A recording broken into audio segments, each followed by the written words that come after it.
right, I think we are live. Hello, everyone. I am so sorry that we are exactly 2 minutes late. Of course, you cannot kick off a YouTube live stream without technical difficulties and storms that make spotty internet happen. So bear with Kelley and me. We're both experiencing some storms, but that's okay. We're going to have fun anyway. Thank y'all for joining on the final live discussion for the Enchanted April Read Along. We're going to be discussing the last half of the book, chapters 12 through 22. So if you have not read the Enchanted April, please click off of here because there are going to be so many spoilers. So many. Yes, and this is the second half of the book. So this is the best part. So if you haven't read it, please go read it and then come back and join. But with me, I have my friend Kelley from Bookish Kelley. Kelley, would you like to introduce yourself to everybody? Hi, I'm Kelley. I do have a YouTube channel. I haven't been around long. I just started the beginning of February. So if you haven't heard of me, I'm not surprised, but I'm very glad to be here. I'm so glad that you joined me for this. We have been BookTube friends for a minute, and it's nice to finally talk face to face on here. And for any of Kelley's followers that are going to be here watching, whether you're watching live or whether you're watching later, hello, my name is Haley. I'm friends with Kelley. I wish in real life, but no, we met through BookTube. But my name is Haley, and I always say I'm a Christian wife, homeschooling mother of 3, out to redeem my very own literary education, which means that I read a ton of classics, as many as I can think of. And I will say that Elizabeth von Arnim is a classic author that is highly underrated, which is why we're doing the Enchanted April Read Along. Yes. Okay, listen. I'm not going to lie. I never heard of her before you talked about her. And then you were talking about doing this read along. And I was like, well, absolutely. Because I, like you, I've talked about it. I have been trying to read more classics. And then I find you on YouTube, and it's just like my kindred heart here. Yes, we're kindred spirits here. But I had actually never heard of Elizabeth von Arnim either. I first heard about this book through the Literary Life podcast, which is my absolute favorite bookish podcast. So if you are someone who, like me, is out to redeem your literary education, that's a podcast I'd highly recommend. They have episodes on this book that they just re-aired for this month. So if you've read The Enchanted April, you can go to the Literary Life podcast and listen to those episodes there. But I feel like Elizabeth von Arnim isn't talked about a ton, and they mentioned this on one of the episodes because she is in that same era as Virginia Woolf, and Virginia Woolf kind of just takes precedence of this time. And they talk about that a little bit on that podcast, which I highly recommend. But anyway, we're bringing Elizabeth von Arnim to life here because this is a fantastic book. And Kelley, now that we've officially read it, I want to know your overall thoughts on finishing. I absolutely loved it. You know, a lot of books from that era kind of are just very dark, and it's just things don't always end on a happy note, and this does. And I feel like you could read this and feel like nothing is happening and like just kind of be like, well, I mean, what really did happen? But so much does happen, like under the surface for each character. And it's just, to me, it's just a feel-good book. It's just a very simple, cozy, feel-good book. Yes, it's a cozy spring read, which you don't hear that term often for spring books, but this is one of them. It is just a delight. And there was a quote in this last half of the book that I feel like sums everything up that we're probably going to talk about today. And it was Lady Caroline or Scrap that said this, but she said, "Beauty made you love, and love made you beautiful." And I just thought that wrapped everything up. Yep. So, absolutely. And I will say, like, speaking of beauty, so I think it's so interesting that there are two different views of beauty, like the negative and the positive in this book. And so like you have the beautiful scenery and everything that just kind of encourages people to kind of open up. And I mean, just really Lottie's personality is so beautiful that it gets people to open up. But then you have Caroline, and she struggles with her beauty.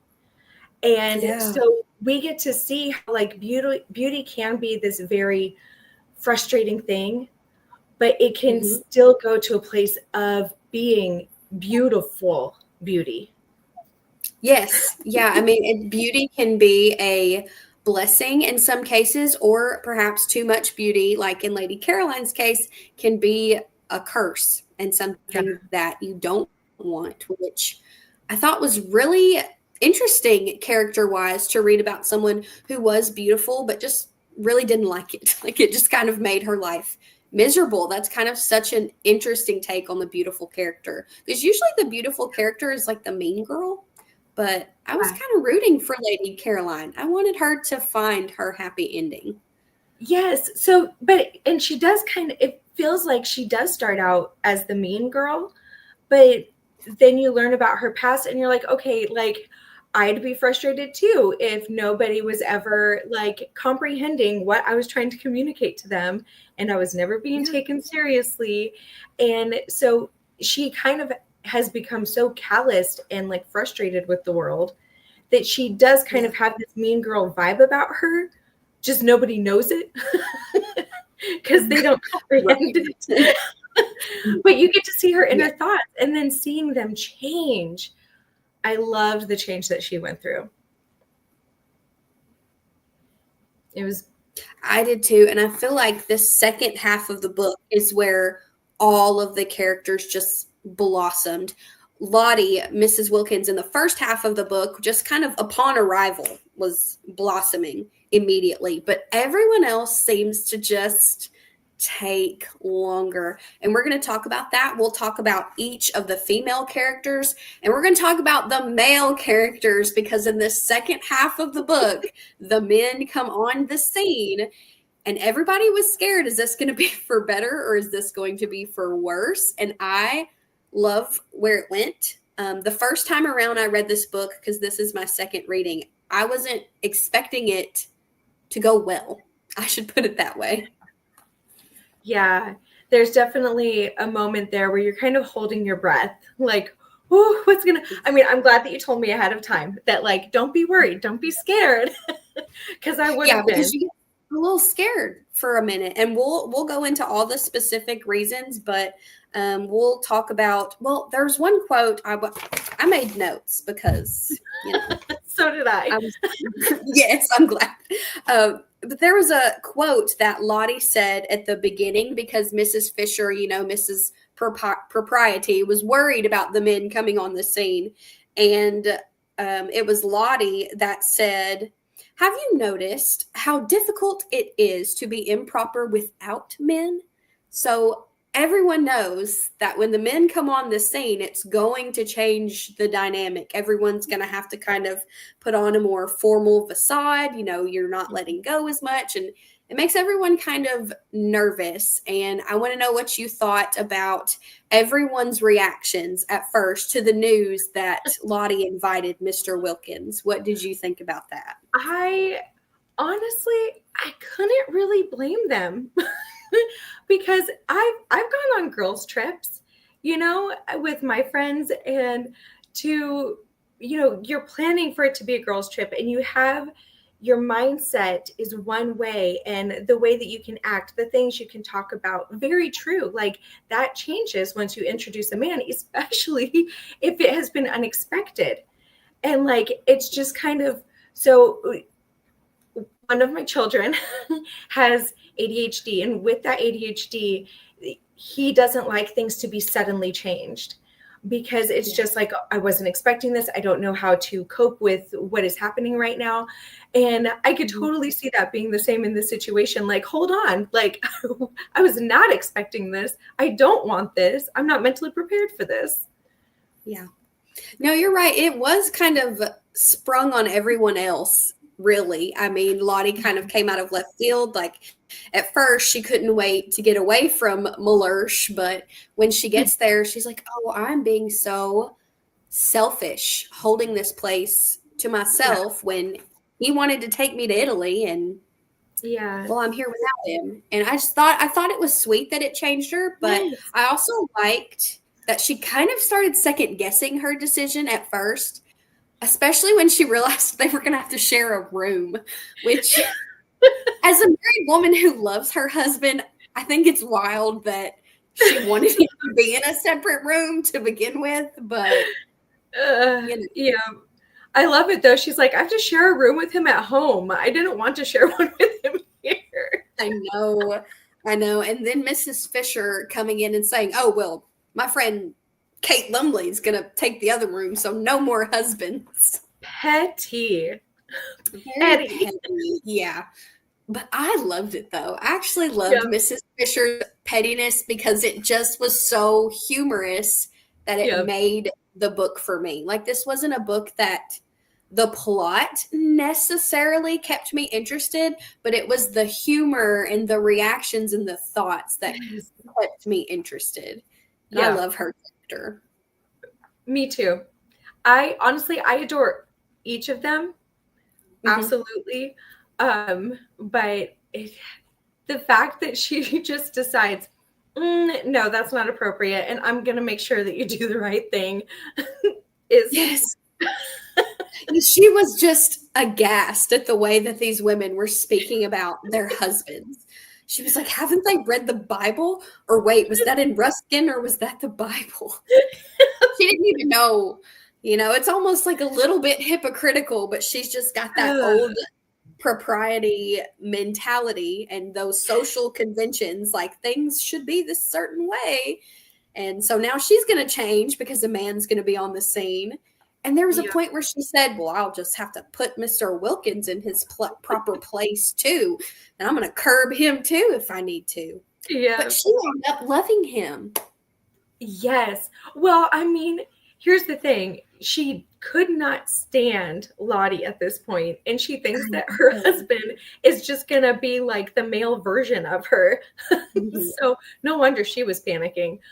But like, yeah, she absolutely loves Mr. Wilkins, but then it ends up being a situation, like, I know, like, we're probably going to get to that point later, but it is Lottie that she ends up having be her special person to like love as a child kind of thing, which I thought that was going to go a different way. I thought it was going to be someone else. Yeah. But the fact that it's Lottie, who she couldn't stand at first, I know. It cracked me up. It did me too. She literally described her as like a disease at one point. Whenever Mrs. Fisher in the second half of the book was finally having some of her own revelations and thoughts, you know, she was like pacing around. She like just completely got rid of the stick and she was thinking, and she was like, well, Mrs. Wilkins would understand, but I'm not asking her. Nope. I'm not talking to her. Forget that. I thought that was so funny because all along in the back of her mind, she kind of knows that she's the one that she needs, but she's just so headstrong to approach her for whatever reason. I thought it was funny. And then she starts using some of her language. What did she called someone like a dusty old thing and was like, have come from Mrs. Wilkins because it wouldn't have come from me. I thought that was hilarious. Yeah, Lottie and just kind of weaseling her way into everybody's hearts. I know. And she just sees everything and she just knows what everyone needs. She knows Mrs. Fisher is lonely and she knows that Rose just wants love and wants her husband. And Rose's character is probably the one in this book that just like broke my heart the most. I was kind of sad for all of them at one point, but her storyline, man, I really had a heart for her. Yeah, me too. Yeah. I mean, you know, no marriage is ever easy. And so I think that anybody that is married can kind of look at certain points in their marriage, maybe not it being as severe as Rose's, but still be able to sympathize with what she's going through to a certain degree.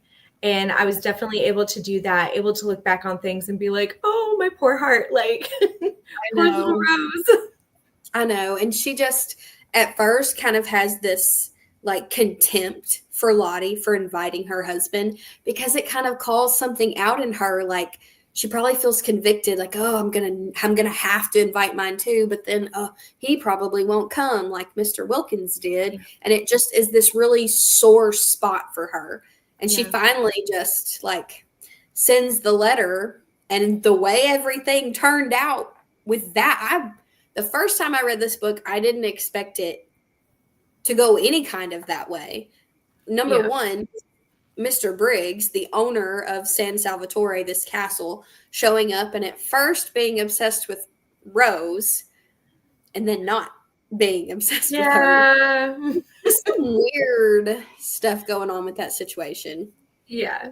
Well, I think there's almost like a parallel there because Mr. Briggs has a thing for Rose at first, but then he ends up turning his attention to Caroline. And then Mr. Arbuthnot has a thing for Caroline and then ends up turning his attention to Rose. And when they reconnect, he's like, oh my goodness, Caroline who? Like, I was so glad for that because I was worried for Rose. Number one, I was worried there was going to be that tricky situation, which I thought was funny that Mr. Wilkins also was like, oh, there's trouble. There's trouble. I'm their man. I'm going to help them out. But, because at first I was like, oh, please, Rose and Mr. Briggs, no, like you're still married. Don't do that. But then, like you said, everything flipped on its head and Mr. Arbuthnot like came to love Rose and just like you said, completely infatuated with her and forgot Lady Caroline. And this is like the first time in Lady Caroline's life that she's around men who are no longer grabbing at her, which I thought was lovely, except for Mr. Briggs, kind of. Yeah. Which I mean, Not that I think that she had. Yeah. And he doesn't really he's not really grabbing at her. He's just like giving her so like he can't take his eyes off her. He's like Twitter pated. Twitter pated, yes. That is the word. Bambi, I love it. Yep. No, but it's just, and then like you said, he's not grabbing, he's just infatuated with her. And I like when she finally comes to terms even with him, like, oh, wait a minute, this is his house. Like, I should show gratitude to him, like, poor him, because really, he was kind of sad too. He was this orphan who kept seeing family in, sorry, of course, alive, and there's going to be a phone call. Seeing all of the women in his house like as family. Like he would look at Mrs. Fisher, oh, she's just the perfect grandmother. And he kind of kept saying Rose was motherly and maternal. And he complimented her with the word cozy.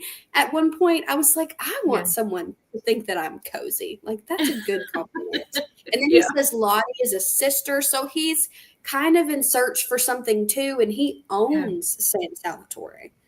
Yep. You're right. He's like in search for this family, like this family that he can just kind of adopt. And I think it's interesting that you said that he keeps referring to Rose as kind of being motherly when her interactions with him, she like you see that she's kind of taking on this motherly air around him. He's flirting up a storm with her and she's just like, well, child, like yes, she has all these very maternal longings and yearnings that she's just now discovering. And we find out that like her baby died, which is like so serious. And then it's like, oh, all of those things in their marriage make sense now when you realize that that came into play. And she just kept saying that, I just want to belong to someone, like one person. I want to belong to them. I want them to belong to me. I don't even care about the rest of anything, just one person to love. And she kept saying she felt it in her bosom, like she just wanted to love and cuddle someone. And I wanted her happy ending so bad because she just broke my heart. But I think she got it. And I thought that whole situation was funny, that her husband didn't even know that she sent him a letter to call him there. I was like, Yeah. oh my goodness, what is going to happen when she finds that out? And I'm kind of glad that she didn't find that out personally. I'm glad that Lady Caroline and Frederick handled that the way that they did. Yes. Now, I don't know if it ends up happening in the future, because she does indicate that she's going to have it out with Frederick. Yeah. So I don't know, maybe it does come out in the future. Maybe, like, I don't know, but I think that we see them, like, when the book ends, they are ending in a much, or starting in a much healthier place in their relationship. And I don't think that she is without knowledge of what might have been going on with him when he wasn't her. I think No, that I she think you're probably right. had suspicion. But Yeah, I don't know. I would want to avoid that conversation. wouldn't we all? I'm definitely someone who avoids conflict, but like you said, she did say that she was going to have it out with him before this all started. And you're right, we don't see beyond necessarily the happy ending of this book in a lot of these characters' cases. It's implied, but everything's not wrapped up. But I kind of liked it. I kind of liked how Yes. everything was left just happy enough, but you could still speculate on the what if afterwards. Yeah. Yeah. Like with Caroline and Mr. Briggs as well. Like, it's hinted, well, Lottie sees it. Yes, which means thus far that it will be. If she sees it, gonna happen. Just look out. Girl has the gift of prophecy. She does have the gift of prophecy, which is just hilarious to see. I actually really liked how this book had a very minor but also significant faith component to it. Yeah. Like Rose had this really works-based faith, and then she comes to San Salvatore, where before people probably looked at her and thought she was a saint. But actually, all of the beauty and the thinking makes her character change a little bit for the worst at first. She kind of goes through a hard time, and there's a point where she can't even say a prayer anymore. And but I think it was a good transformation of her faith. And Lottie, on the other hand, just kind of like blindly accepted everything. And just as it came, like, oh, this is heaven, just accept it, just be in heaven. It kind of reminded me of The Great Divorce by C.S. Lewis. I don't know if you've read that one yet or not. I haven't. It's good. It's kind of that same idea of like heaven is here if you just will just take it. Like it's just right here. Just experience. Don't worry about all that other stuff. Just let it be. But so many people fight and wrestle until they get there. And we definitely saw that in all of these characters. Yes.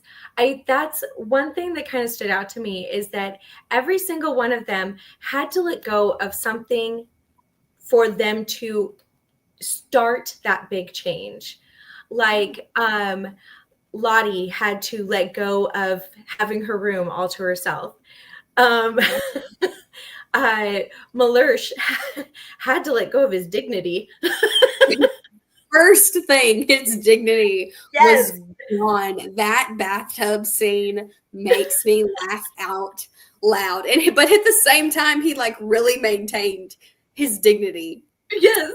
Which, that. I mean, bravo, sir. Yes. And bravo to Lady Caroline and Mrs. Fisher for maintaining their propriety too.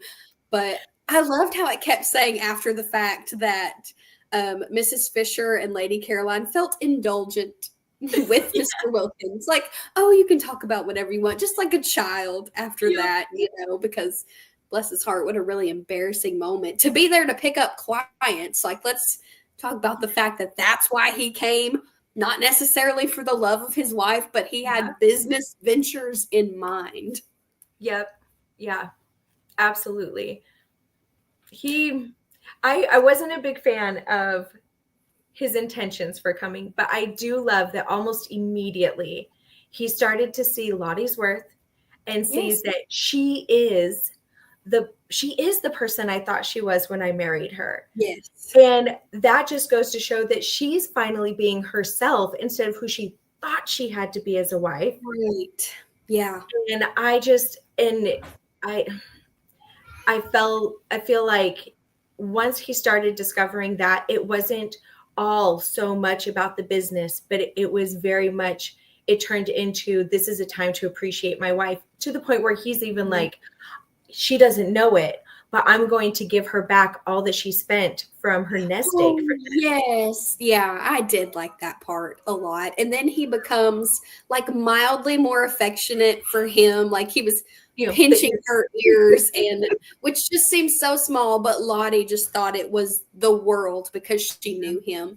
And there was a point made in the Literary Life podcast episodes about these characters not necessarily just completely changing because they came to San Salvatore, but just becoming better versions of themselves. So they still kind of had some things, but they just became a better version of themselves, which is what we all want. We still want to maintain our personality, but we hope to strive to be a little better.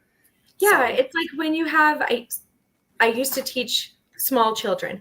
And so like when you have a 2 or 3 year old that is like just super stubborn or bossy to the other kids or what have you, and the parents, I would have conversations with them and they're like, oh my goodness, like I don't know why my child acts this way. Or, you know, for me, I might have frustrating moments in the classroom, but I could always look at that child and always explain to the parents, listen, this is going to turn into something great someday. As soon as this child learns how to use that personality, those characteristics that God has placed into them, they are going to do great things. And I feel like this was kind of a mirror of that. They just had to learn how to use the characteristics that God has placed in them and get past their own the things that they were holding on to, like I said before, the things that they thought were the important things. And then they each became better versions of themselves, still themselves, but better versions, just like you said. I completely agree. Thus ends my rant. No, I loved it. You are preached to the choir right now because my youngest 2 are almost 2 and 3. So thank you for saying that the stubbornness works out later on. I needed to hear that because we are in the trenches with the younger 2, but I digress. But yes, I just loved all of the transformations. And I would honestly say that the character that probably had the most just day and night change was Mrs. Fisher. Like she did become a better version of herself, but she changed a lot and she wrestled with that idea of change because there was that moment where she was comparing herself to like a dead tree that was budding again. Yes. Okay, so I saw some parallels there because there's the story about the guy, he plants the staff and it grows into a tree, right? Oh, yes, I forgot about and that. She puts down her walking stick and she comes alive. I love that. I did not even catch that, but you are so right. And her transformation was the most exciting to me because I think she was probably the coldest and cold-hearted character. But you realize like she doesn't have anyone left in the world. She has no love. And like that quote said at the beginning of this video, like beauty makes you love and love makes you beautiful. So when she starts opening up and having this like really grandmotherly atmosphere to all of this younger generation, she just blossoms. And I loved that for her. Yeah. And you kind of see hints that she does care in the beginning. It's just she is so consumed with society and approaching things in the correct manner that it really does come off cold. And she is like, you hear her thoughts, read them. And, me too. So you know that she does have a cold attitude, but underneath that, she really does care. And like, you're right, as she starts to like blossom, you get to see that come to the forefront instead of her being so cold and distant. And you're right. It was absolutely beautiful. Absolutely. Like it made me want to hug her. But then again, I want to hug every old person. So right, of course. And she has like some interesting comments about old age. There's where she was kind of debating, oh, I just don't usually like when old people try to act young again.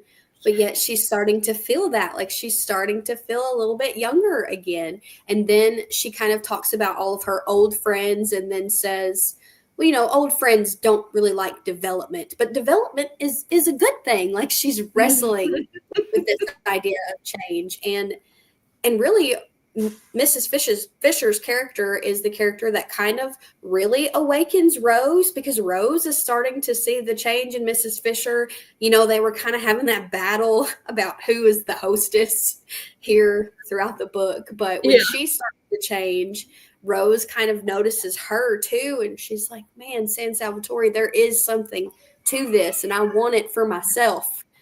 Yeah. And then Frederick comes and she gets it for herself. Yeah. So that was honestly, like, I know we keep alluding to it, but the whole thing with Frederick showing up and the way by which it happens. Yes. Oh, and he was so confused when he showed up. Like he had no clue what was going on. He could not figure out, like Lottie was just staring at him like, you don't know what's coming. And he's kind of like, why is she looking at me? You know? And it's just funny. And then, I loved when he was talking to Lady Caroline and he was like, oh, you've just got the loyalty of a man. You know, you're a real pal for not calling me out there in front of Rose. I thought that was very funny that was the terminology he used. Like she was this woman he was infatuated with, and now he's like, you're a bro, basically. Yeah. And then I also I think I can't remember if it was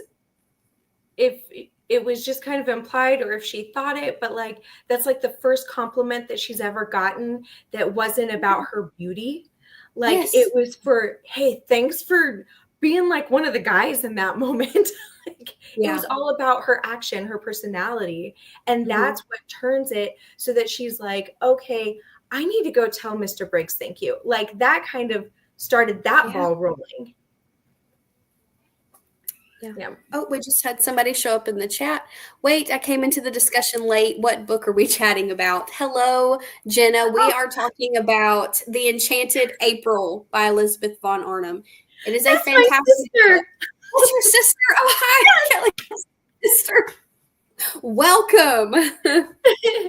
Yeah, we're talking about The Enchanted April. So good. I'm sure your sister will convince you to read it, Jenna. It wouldn't shock me a bit.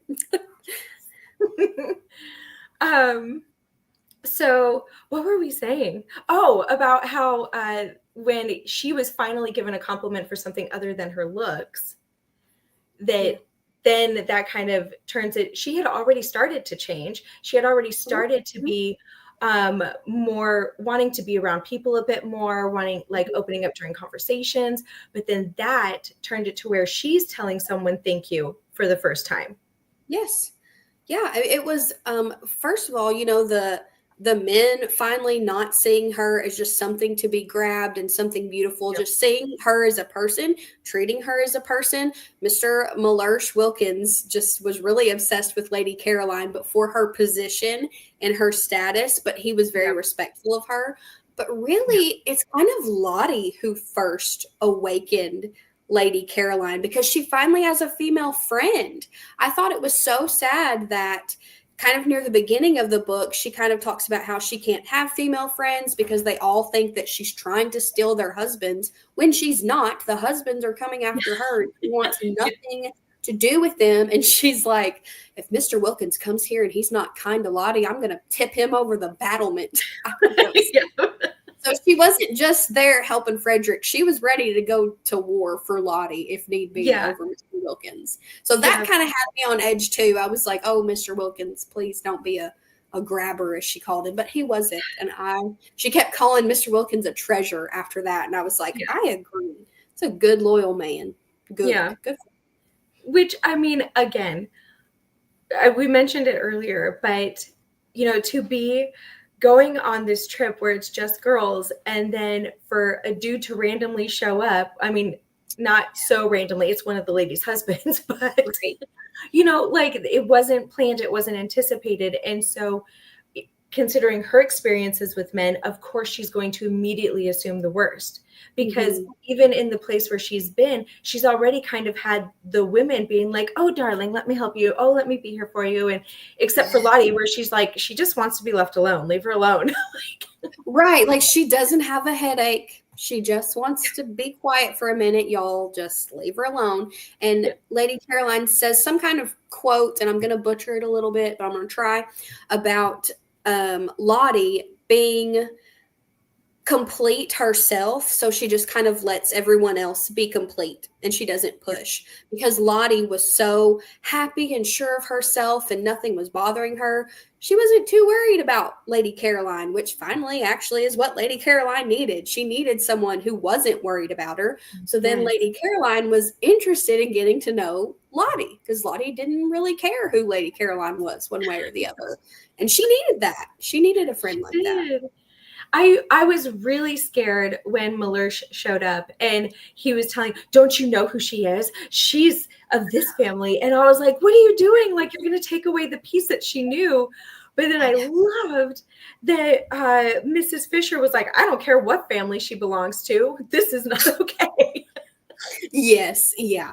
But she was happy to take Lady Caroline's money when Lady Caroline paid off all of the food at San Salvatore. I know that the cook, Constanza, was worried for a minute. I felt really sorry. I felt so bad for her. Yeah, Mrs. Fisher was rough on her, but so she was happy to take Lady Caroline's gift, and so was Mr. Wilkins, kind of unsurprisingly, really, about his character. Yeah. But it was funny. I had so much fun reading this book and just laughing at all of the characters. This is a book that was both like humorous but also deep. Like I had some things I really took away from it and made me look at the world differently, but I laughed so much throughout it that it was just a delight. It's just a delightful book. This is truly one of my favorite books of all time. It's definitely up there for me as well. And I think that the interactions between Lottie and Mrs. Fisher are probably what made me laugh the most. Just because they're such two opposing personalities.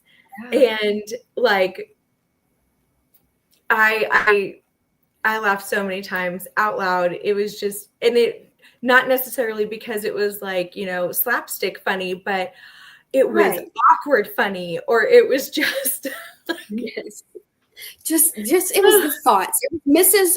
Fisher's inner monologue, or any of the characters' inner monologue at moments. That was really hilarious. And like you said, it's funny that those characters were so opposite, but they were a pair at the end. Like they needed each other to balance each other out. And I thought that was the most precious thing in the world. And I can just sit, even Lottie said she could see her giving her a footstool and kissing her cheek, so you know what's going to happen.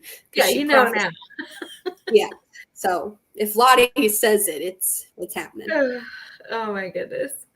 I think honestly, like I adore all the characters, but I think Lottie was my favorite just because I feel like I'm a little bit like her.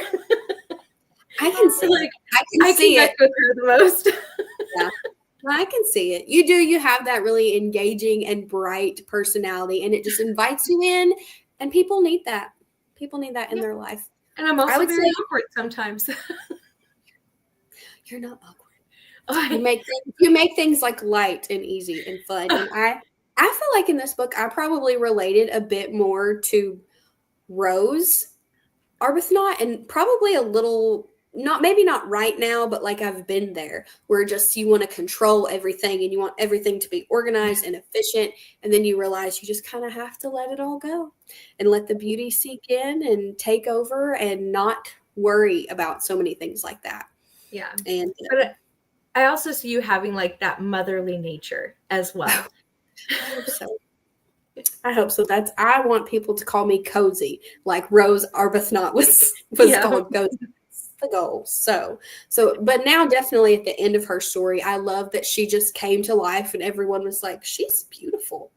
You know, like she's kind of this maternal, cold, but everyone trusts her and respects her. But she kind of like blossoms into a beautiful creature too. Her and Lottie, both. Yeah. People saw them differently after their personalities came to life. It's not like they really looked any different. They're just personalities brought them to life, and it made them beautiful. And I just think that's so nice. I mean, it's amazing what a smile can do. It's like have told my daughter since she was a little girl. Beauty is just a kind heart and a smile on your face. Like that's what makes the biggest difference. And you really get to see them make that transition to where they do have that smile on their face more often. Mm-hmm. It is. I loved this book so much. I hope that everyone who read it enjoyed it as much as I did. If you haven't read it, I hope that you will read it. Kelley, do you have any like final thoughts or any last minute things you want to say or ideas that came to you about the book that we didn't get to talk about? Let me look at my notes real quick. I feel like we covered most of it. I feel like we talked about most of what I had written down, except for the fact that I did write down that taking a trip with people that you're unfamiliar with is just wild. Yeah, that would be a hard pass for me. Yeah. I did one time, but I don't know. And also I had a hard time like relating to the struggles with the marriages. Like me and my husband are really close. So like if I'm going on a trip to Italy, we're going together. So it broke my heart that at the beginning of the book, these characters didn't have that. But I'm so happy for them at the end that now they do. And I bet they don't go to Italy without their husbands again after this. So I will say, I had mentioned last time that I looked up pictures of San Salvatore. Yeah. I want to go there. And I don't know if you've ever read the Sister Chick books by Robin Jones Gunn. They're hilarious. Definitely recommend them 100%. But it just like when I saw those pictures and then the fact that these women went there originally just as the women, I was like, that needs to be a Sister Chicks trip. I need to take a Sister Chicks trip with someone there. I'm for it. We can book a bookish holiday to an Italian castle. I'm here for it. And this book actually has a film adaptation. I have not watched it yet. I was hoping to watch it today, and I didn't get to it, so I'm going to have to watch it tomorrow. Have you seen it? I have not, but I took the time of finding it last night. And then I didn't have time to watch it today either. So I will probably watch it once we're done talking because while I feel like most movies tend to butcher some things in books, they'll probably leave out the faith element. They always leave out the faith element. So I kind of expect that a little bit. But the Literary Life podcast has an episode about the film adaptation as well. So if you watch the film, they have a discussion about that and how it adapted from the book. I haven't listened because I haven't watched the movie, but I will do that tomorrow, most likely, because I love when they remake books into movies. They don't always do it well, but I like the effort, you know? Yeah, and I like watching it just to see the differences as long as they don't completely butcher it. But which happens kind of in modern times, but I think this film is older, so it might actually do it justice and be good. We'll have to message each other about what we think of the movie. For sure. We will absolutely be doing that. And for anyone who read The Enchanted April and you loved Elizabeth von Arnim's writing, I read her fictionalized memoir, Elizabeth and Her German Garden. It had that same idea of beauty and wit, but it kind of comes from one woman's perspective who is a wife and a mother. And it was really good. I didn't like it as much as The Enchanted April, but it was up there. So I would recommend that one as well, if you like this. And she has a few more books I want to read too. Yeah, I'll definitely have to check that out. Yeah, I do. Because I remembered seeing you talk about it a little bit, and I feel like I saw someone else talking about Elizabeth's Garden as well. And I was like, I mean, now that I read this book and I've got to experience Elizabeth von Arnim's writing style and the way that she tells her stories. I'm so excited to read it. I think it's going to probably be just another beautiful book. It certainly is. Like I said, I didn't like it as much as this one, but this one is kind of one of like my top books. So it's going to be hard for any book to get there, but it was just as much of a delight. And she has one I want to read this fall that's called Vera, and it was described as Wuthering Heights if it were written by Jane Austen. And I want to read that. Like that sounds very, yes, it's supposed to be kind of darker. So I think it would be a good fall read, but it kind of has that humorous and light touch, kind of like Jane Austen does in her writing. So I'm curious what she would do with a darker story like that. Yeah. So I'll be reading that one this fall because I love this author. Yeah. I think that would sound like a good fall book. My daughter's reading Wuthering Heights right now. And so maybe I can convince her to read that one with me in the fall. Yeah. Does she like it so far? Has she? Well, she became disenchanted with Catherine real quick. Oh, yeah, real quick. That book was not, we're getting off on a tangent now, but that book was not what I thought it would be. No. So I warned her. I was like, this is not a romance. I need you to realize that. No, I thought it was when I read it, and I was like, oh, wow. That's rough. But yeah, I think that I definitely want to explore more of Elizabeth von Arnim's books for sure. 100%. I will. Definitely. It looks like we have more comments. Yeah, we do. Let's check and see what we've got. Your sister also recommends all of the Sister Chick books. So I've never even heard of those. So I'm going to have to look those up now because I don't know what they are, but I'm here for Sister Chick. I'm here for it. So funny. And then Judy says, love her garden book. It has a timeline in the back. Always love history. Yes, it does have a timeline in the back. And I think if you have this edition of the Enchanted April, I think it also has a timeline in the back and an afterword that's really good. I really liked what he had to say about Elizabeth von Arnim's history and just his commentary on this book. This is the Warbler Classics annotated edition. So if you didn't read the Enchanted April, I liked this edition. It's pretty good.